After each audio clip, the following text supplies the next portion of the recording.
is clean, take the responsibility and wipe it down and rinse it off yourself. I mean, even if it's my stuff that I keep in my studio, I make sure to rinse it before I start. The water should kind of be like heavy cream. If I were to dip my fingers in it like that, it would not like go on like pudding. It would just kind of set on there and run into the creases around my fingernails and stuff. If it's too thick, you've got a problem, right? It's not good.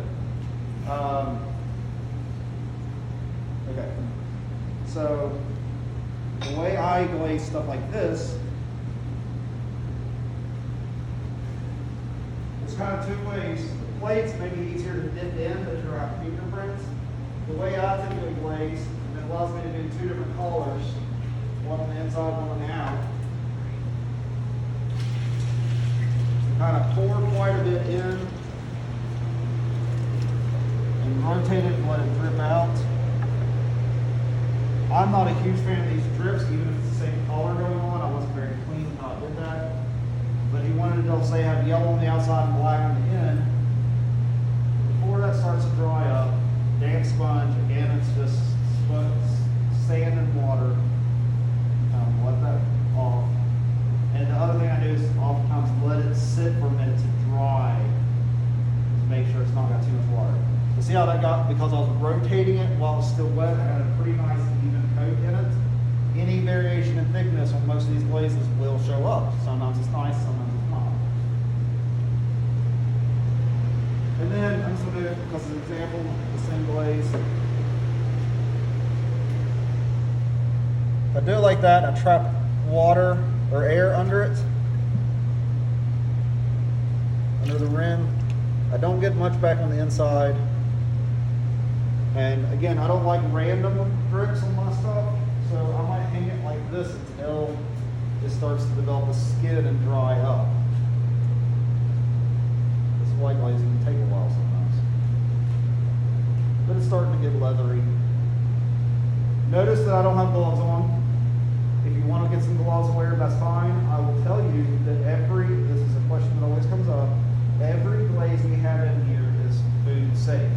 I wouldn't want to drink it in this state because there's other reasons not to, but especially after it's fired, it's food safe. We don't use any materials that will like absorb into your skin and cause you problems down the road, at least not that we know of yet.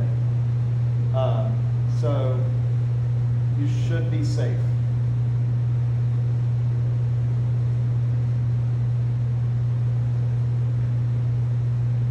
These glazes typically are made for dipping or pouring the glaze on, but you can go back over them with a brush or something, or you could build it up. And I'm going to show you on the table more how to do that.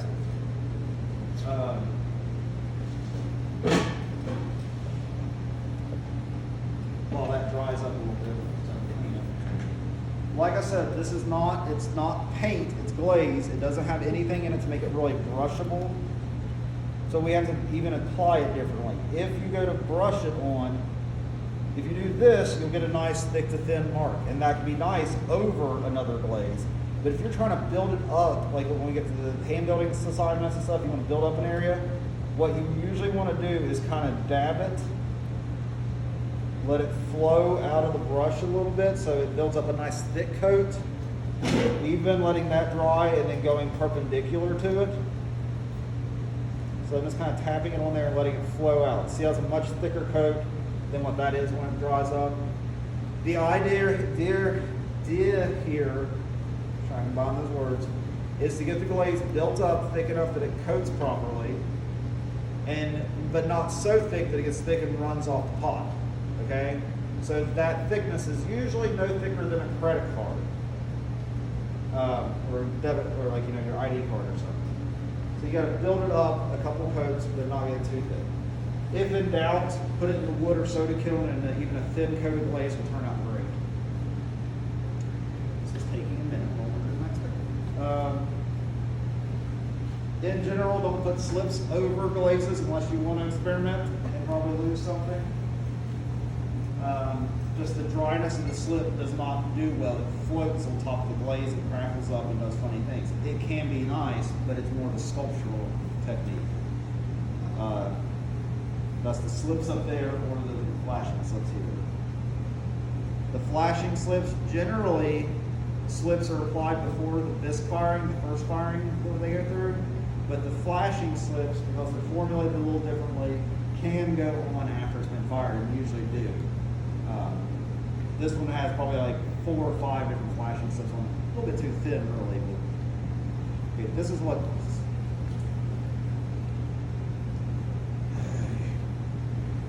So the reason we're going over this now is I know like last week and stuff, some people got a little bit further ahead and stuff. This gives you something to do between while other stuff is drying out if you do get further ahead. And it's also a necessary step that I don't necessarily have to be here for. So if you just have like half an hour to come do something, get caught up, sometimes it's easier to come in and work on your glazing, get a few things out onto the kiln shelves. What I'll show you with this pencil is we have to clean these up. Now, like I said, you can leave a lot of raw clay on the wood and soda fired stuff, but if you glaze this much down on it, you want to clean it up no matter what. And where the wadding goes needs to be cleaned up. So what I did there is I laid the pencil flat on the table and I drew a line around it. That's a good height to clean up, at least 1/8 of an inch. You can see now why the deeper foot ring comes into play, because now I've got glaze up inside of there too. The other thing you can do is just kind of put the sponge on here and push on it gently, or sometimes you'll see me put a wet sponge on the table and twist a piece onto it.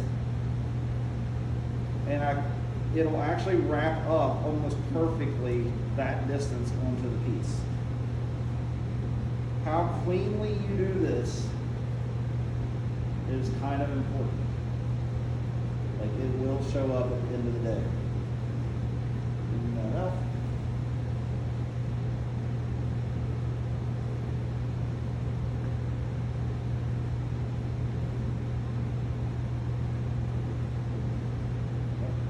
And I will do a lot better job, and we'll do a better job later when this is dried up better. You could always kind of slide it off the handle and watch this. If you're ever in question of your thickness, you can take your X-Acto knife or your needle tool and kind of scratch it and see how thick it is. And just don't get on more than a credit card thickness. And then you just kind of buff it back out with your finger and it'll fill in. Okay, you don't have to like try to paint back over it.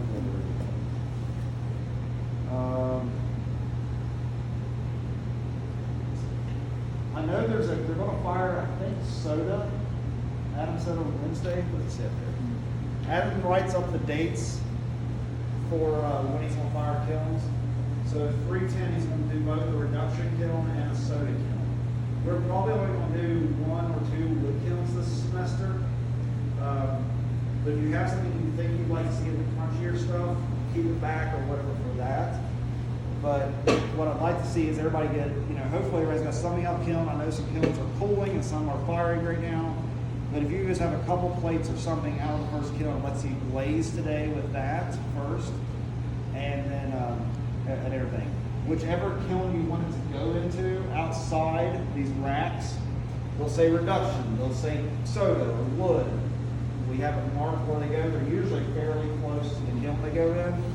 And you just kind of put it on there, set it towards the back, don't bump into people's stuff. Just so you know, the reduction kiln is the first one. This is the soda, and there's a bigger kiln down that way that is the wood. It's taller. And the one past that is actually, they use it for reduction sometimes, but it's actually a burnout kiln for the foundry, for metal casting. But it works. So, just get them to those locations. I think I'm supposed to show you how the wadding ones do.